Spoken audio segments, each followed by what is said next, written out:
Bienvenidos a Notas de Occidente. Aquí comienza el espacio que te conecta con la información. Noticias locales, nacionales y deportivas, contadas con claridad, compromiso y cercanía, desde el corazón de nuestra nación. Esto es Notas de Occidente.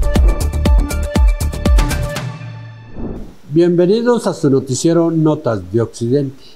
En el caso de Miguel Uribe, la Fiscalía General de la Nación radicó escrito de acusación contra alias Chipi y el Enano.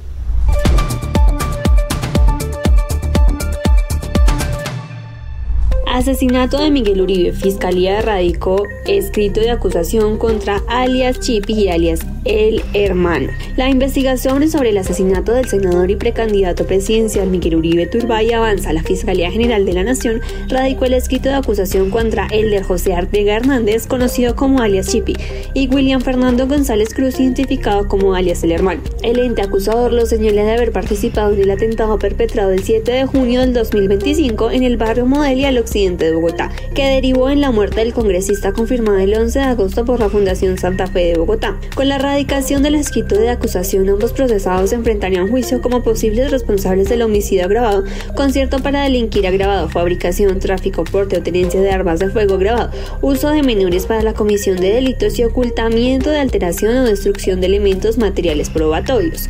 Según la Fiscalía, Arteaga Hernández habría desempeñado un papel central en la organización del crimen, al coordinar el ataque contra el senador y asignar funciones específicas a los demás involucrados en las distintas fases del atentado. Estas decisiones, de acuerdo con los elementos probatorios, se habrían tomado junto a González Cruz en reuniones celebradas el 4 de junio en fechas posteriores, tanto en la localidad de Bosa como en otros sectores de Bogotá.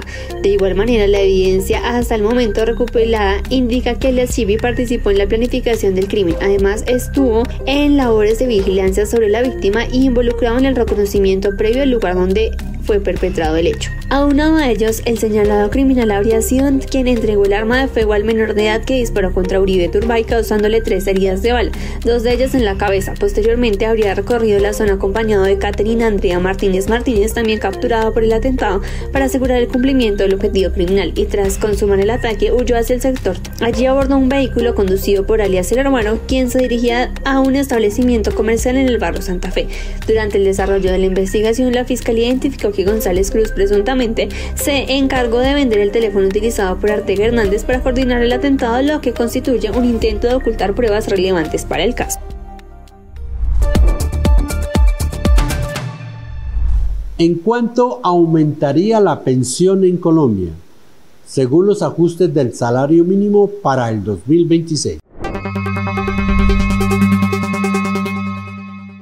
¿En cuánto aumentaría la pensión en Colombia según ajustes del salario mínimo y el IPC en 2026? En Colombia, miles de personas cumplen cada año los requisitos para acceder a la pensión por la vejez. Esto les garantiza un ingreso mensual denominado mesada durante el tiempo que permanecen jubilados. Según datos de Colpensiones, con corte a julio del 2025 hay más de 1,8 millones de pensionados en la entidad. De ese total, 43,5 son hombres y 56,5% son mujeres. El 79% de los afiliados recibe una mesada situada entre 1 y 2 salarios mínimos legales vigentes. Cada año el monto de pensionados se incrementa. El ajuste depende de 2 factores: el valor del salario mínimo y el índice de precios del consumidor IPC, que se ajusta cada año. Las pensiones equivalen al salario mínimo, que se reajustan con el nuevo salario mínimo mensual legal vigente, mientras que las pensiones superiores a ese monto se actualizan en proporción al aumento certificado del IPC del año anterior. Para las pensiones que corresponden al salario mínimo, el incremento se define en mesas de concentración entre el gobierno de empresas y sindicatos. Si no se logra un acuerdo, el ajuste se fija por decreto presidencial.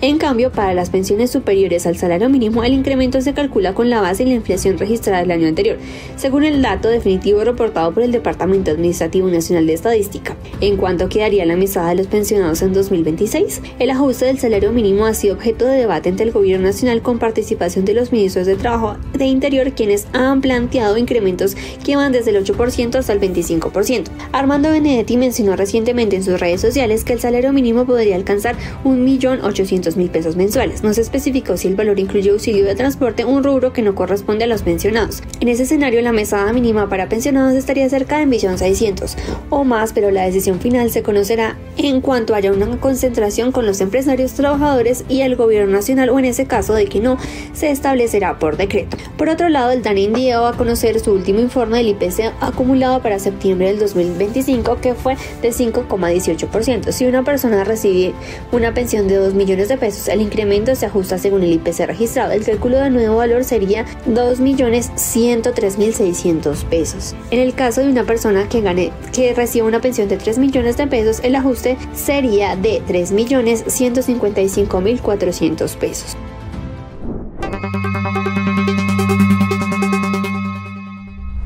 Y la pelea entre colosos de la nación, entre la DIAN y Ecopetrol, podría hacer que Reficar dejara de producir gasolina en el país.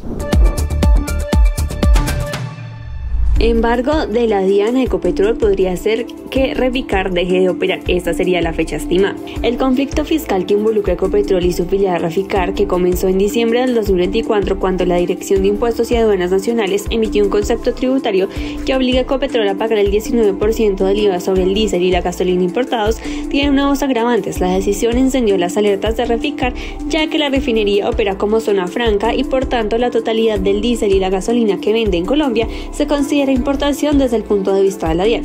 Si Reficar no cancela ese 19% del IVA, el futuro de las autoridades podría considerar sus productos como contrabando, lo que facturaría a la DIAN a iniciar acciones legales para los próximos meses.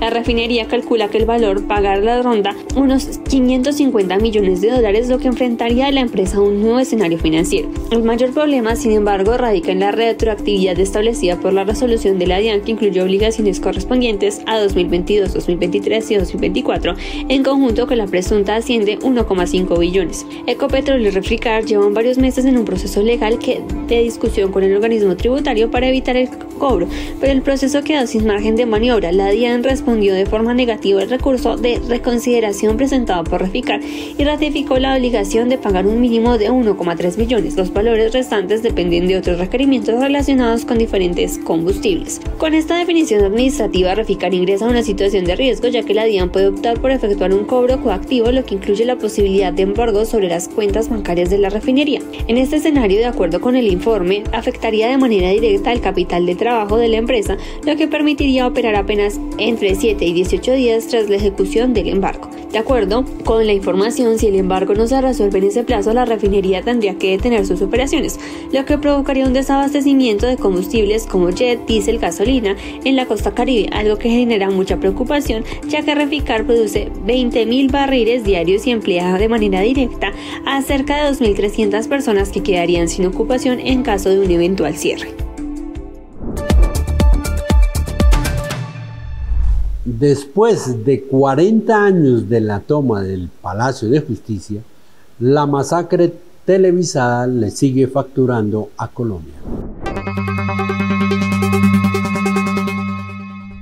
Toma del Palacio de Justicia, 40 años de una masacre televisada que sigue facturando a Colombia. La década entre 1980 y 1990 puede ser considerada la más violenta en la historia de Colombia. Durante años, el país fue noticia por el narcotráfico, la intervención de criminales, al fútbol profesional, la muerte de políticos, magistrados, jueces y policías, hasta la explosión de medios de comunicación. Entre los actores del conflicto interno del país estaba el cartel de Medellín, liderado por Pablo Escobar, el cartel de Cali, encabezado por los hermanos Rodríguez Orejuela, además de varios grupos guerrilleros como las FARC-EP y el M-19. La mitad de la década, luego de que quedó en evidencia que varios sujetos se vendían públicamente como empresarios, en realidad eran narcotraficantes que lideraban el envío de cocaína principalmente a Estados Unidos, el gobierno encabezado por Belisario Betancur optó por tener una postura de paz en la que buscó negociar con los asesinos del ministro Lara Bonilla, el cartel de Medellín, al unísono de un intento del proceso de diálogo con el M-19. De hecho, en esa postura hizo que el inicio de 1985 fuera en varios aspectos tranquilo en comparación con lo registrado previamente, o la cadena de muerte y violencia que se llevó a cabo en los años posteriores. A nivel de hechos, antes de noviembre, lo más relevante era ligado al proceso de paz entre el Estado y el M-19, como lo fue el atentado contra Antonio Navarro Wolf en mayo, o el operativo en el que fue abatido el comandante del grupo guerrillero Iván Marino Espina. La calma terminó el 6 de noviembre. Mientras el Estado aseguraba que negociaba un acuerdo con los grupos armados y con las organizaciones de narcotráfico, el país, la noticia del momento era el subcampeonato de América de Cali en la Copa de Libertadores, tras perder la final ante Argentinos Juniors. Tras el fracaso deportivo, Colombia fue protagonista de las primeras planas en los medios del mundo por uno de los crímenes más recordados en la historia del país, la toma del Palacio de Justicia.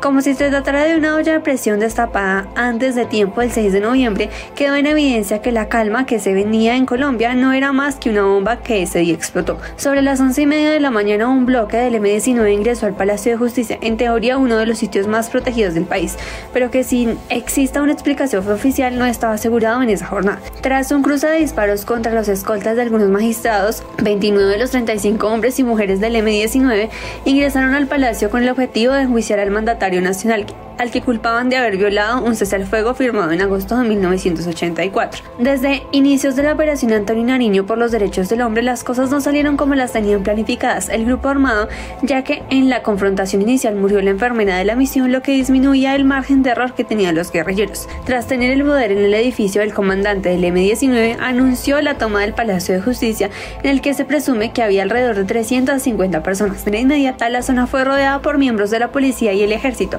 algo que estaba en los planes de los guerrilleros para comenzar una posible negociación.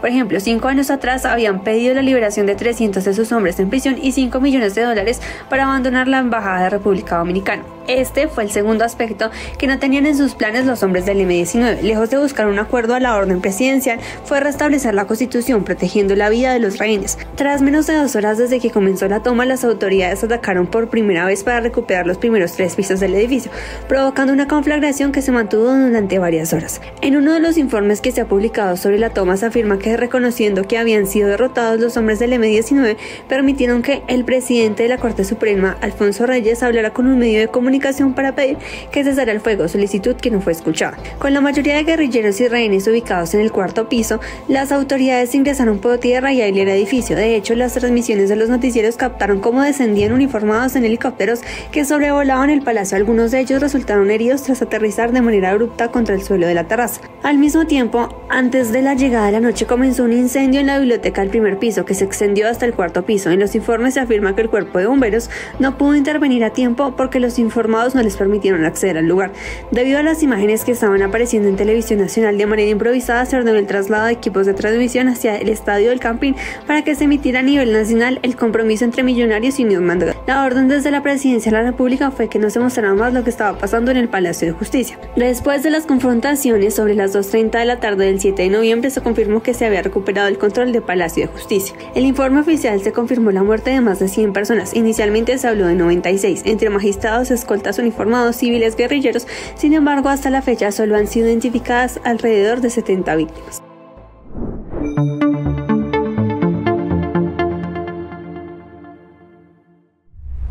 Bueno, y vámonos para noticias más alegres. En días pasados, la gobernación de Cundinamarca, en cabeza del gobernador Jorge Emilio Rey Ángel, hizo el lanzamiento de Cundinamarca Fest. Cundinamarca Fest 2025, el festival que reúne la historia, la cultura y los sabores del departamento en Bogotá. Del 13 al 16 de noviembre, el Parque Simón Bolívar será el escenario de Cundinamarca Fest, un festival para toda la familia que reunirá gastronomía, emprendimiento, cultura, deporte, naturaleza e historia, con más de 150.000 metros cuadrados de experiencias vivas e interactivas que mostrarán la riqueza del departamento y una agenda de conciertos a nivel de los grandes festivales.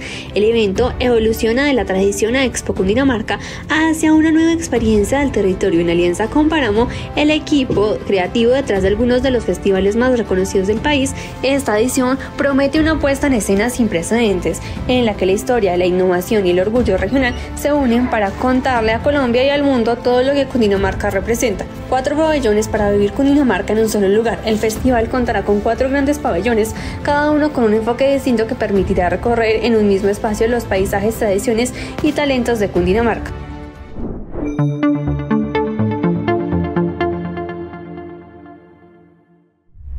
Y en el mismo evento se hizo el lanzamiento de Pedaleando por un Sueño. Este está a cargo de la primera dama del departamento, Alexandra Pulido.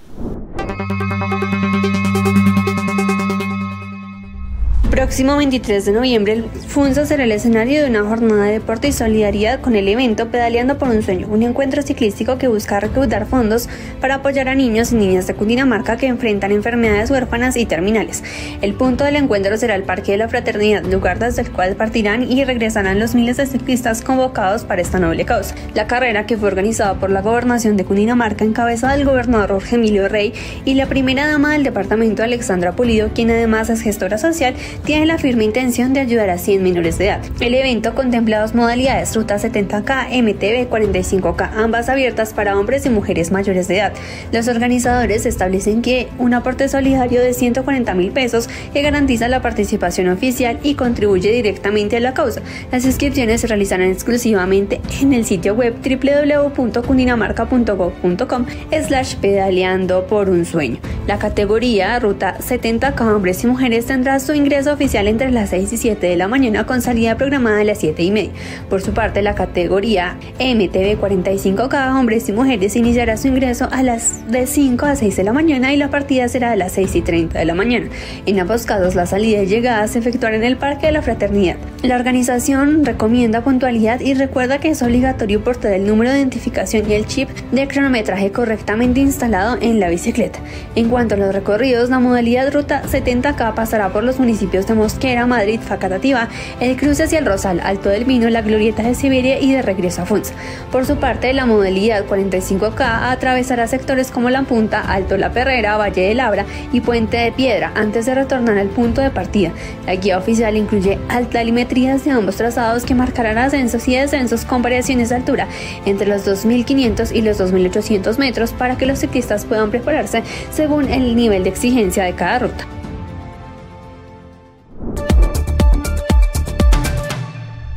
Vámonos a un pequeño corte para comerciales y ya regresamos. En mi vida he ganado muchas veces. He ganado no solo por mi talento, sino porque alguien siempre apostó por mí.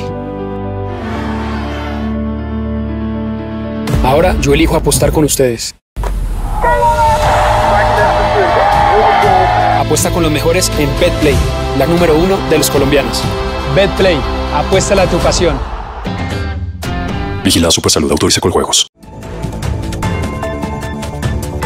Siempre ha estado A todas las personas que se encuentran realizando su entrega al plan de desarrollo.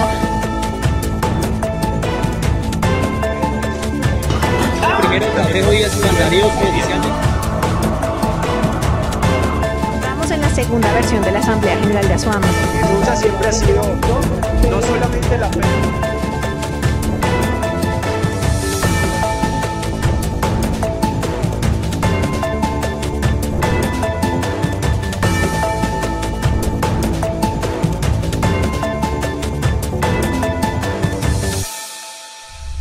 El día tiene 1000 momentos y en cada uno tu suerte puede cambiar. Con Astro Luna juegas y ganas por la noche, pero puedes jugarlo todo el día. Super Astro, vigilado Supersalud, autoriza con juegos. En el Deportivo, llevamos la pasión del deporte más allá del resultado. Conéctate con nuestros programas exclusivos, entrevistas y análisis. En www.eldeportivo.com.co encontrarás la información deportiva de Colombia y el mundo, estés donde estés. Haz clic, entra, infórmate con nosotros. Síguenos en todas nuestras redes sociales. Estamos como @eldeportivo_col. El Deportivo, más que un medio, una forma de vivir el deporte.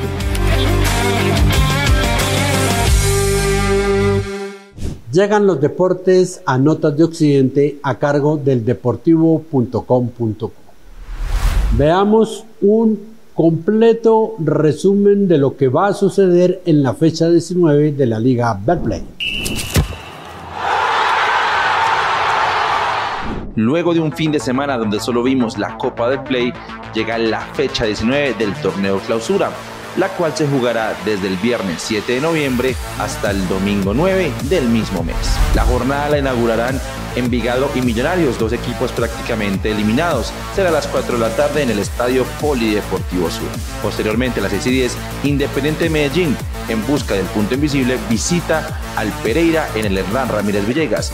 Y para terminar la jornada del viernes, Tolima contra Llaneros a las 8:20 en el estadio Manuel Murillo Toro de la ciudad de Ibagué. Para el sábado tendremos 3 partidos: Fortaleza contra Junior de Barranquilla a las 4:10 de la tarde en el estadio Metropolitano de Techo, Atlético Nacional en un derbi antioqueño contra Águilas Doradas a las 6:20 y finalmente Bucaramanga, que también está peleando esa ventaja deportiva ante la Equidad a las 8:30 frente a sus hinchas. Y para terminar, el domingo 9 de noviembre tendremos 4 partidos: Once Caldas contra Deportivo Pasto sobre las 2 de la tarde en el estadio Palo Grande de Manizales, Alianza, que busca afianzarse en el grupo de los 8 a las 4:10 frente a un eliminado Boyacá Chico, América de Cali, que se juega su última carta contra un descendido Unión Magdalena a las 6:20 en el Pascual Guerrero, y finalmente el partido más atractivo de la jornada, Independiente Santa Fe contra el Deportivo Cali.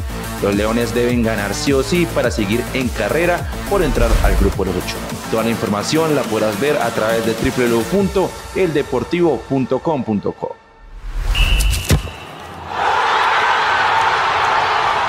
Sinner recupera el número 1 en el mundo. Eso nos cuenta Freddy Arciniegas.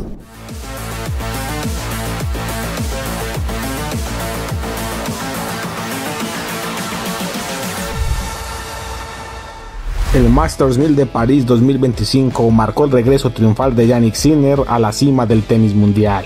El italiano, de 24 años de edad, conquistó el título sin ceder un solo set y recuperó el número 1 del ranking ATP, consolidando su posición como el líder absoluto de la nueva generación, comandada con Carlos Alcaraz. Sinner firmó una actuación impecable en la Defense Arena, nueva sede del torneo, donde superó con autoridad a todos sus rivales hasta vencer en la final al canadiense Félix Auger-Aliassime por 6-4 y 7-6. Con este triunfo, el italiano se convirtió en el tercer jugador en la historia del Masters de París que gana el torneo sin ceder sets, uniéndose a Roger Federer, quien lo consiguió en 2011, y Novak Djokovic, quien lo hizo en 2014 y 2019. El torneo también rompió récords fuera de la cancha. Más de 200.000 espectadores asistieron a esta edición, estableciendo una cifra sin precedentes y consolidando el éxito de la nueva sede tras la mudanza desde Bercy. El título representa el punto culminante de una temporada de altibajos para Sinner, marcada por una suspensión de 3 meses que lo obligó a perderse parte del calendario. Sin embargo, su regreso fue dominante y estratégico. Aprovechó el cierre del año para recuperar ritmo y volver al trono del tenis mundial. Con esta victoria en París, deja claro que su ascenso no fue casualidad. Su consistencia y precisión y madurez en los momentos decisivos lo confirman como uno de los herederos naturales del legado que dejaron Federer, Nadal y Djokovic.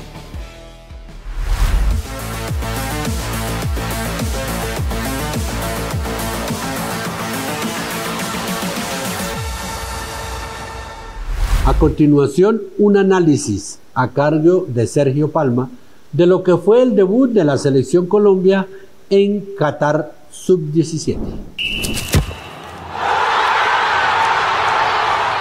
La Selección Colombia inició su camino en el Mundial Sub-17 de Qatar y lo hizo de una buena manera, pues obtuvo un valioso empate 1-1 frente a Alemania, actual campeona de la categoría. El encuentro se disputó en el estadio Speech de Doha, en una tarde calurosa y con una buena asistencia de público. Los teutones abrieron el marcador con un remate de Tony Lines tras una jugada rápida por la banda izquierda y la desconcentración de la saga cafetera. El tanto fue a los 15 segundos y es considerado uno de los más rápidos en la historia de la competición. El gol no desanimó al conjunto dirigido por Freddy Hurtado, que mostró orden y carácter. Minutos después, Juan José Cataño al minuto 57 igualó el resultado con una definición precisa dentro del área, sellando el empate final. Luego, Colombia mantuvo la posición en varios pasajes del juego y generó opciones claras que pudieron cambiar el rumbo del partido. El elenco germano, por su parte, apostó por su fortaleza física y la presión alta para incomodar la salida del equipo nacional. Con este punto, el elenco nacional quedó tercero del grupo G con 1 punto. El grupo lo completan Corea del Norte y El Salvador. El próximo reto será ante precisamente El Salvador, donde la tricolor irá a en busca de su primera victoria en el certamen. Este partido es una muestra clara de que Colombia puede hacer una buena presentación en la cita orbital y cuenta con figuras como Santiago Londoño y Cristian Orozco.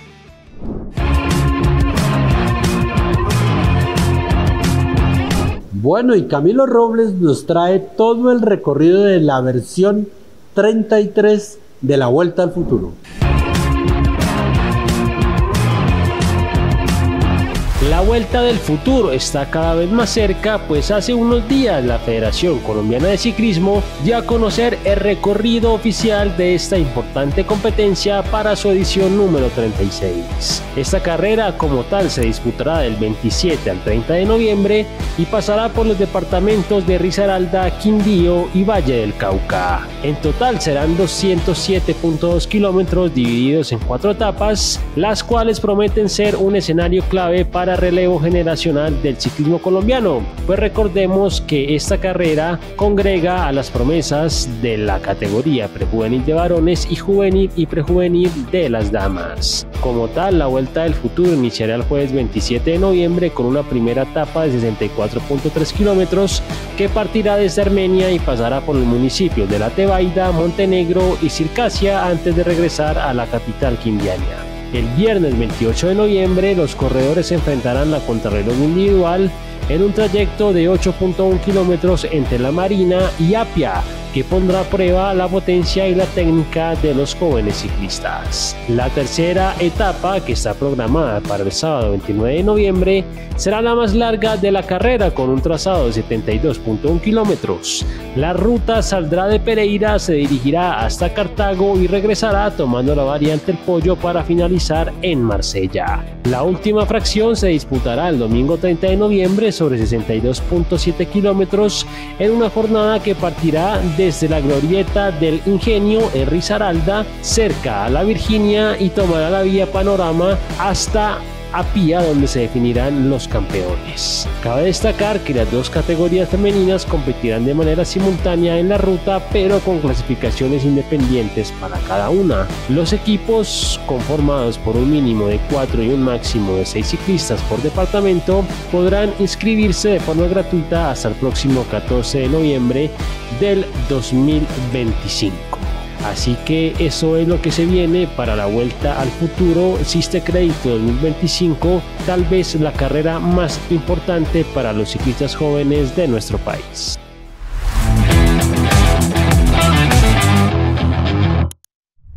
Y hasta aquí una versión más de su noticiero Notas de Occidente.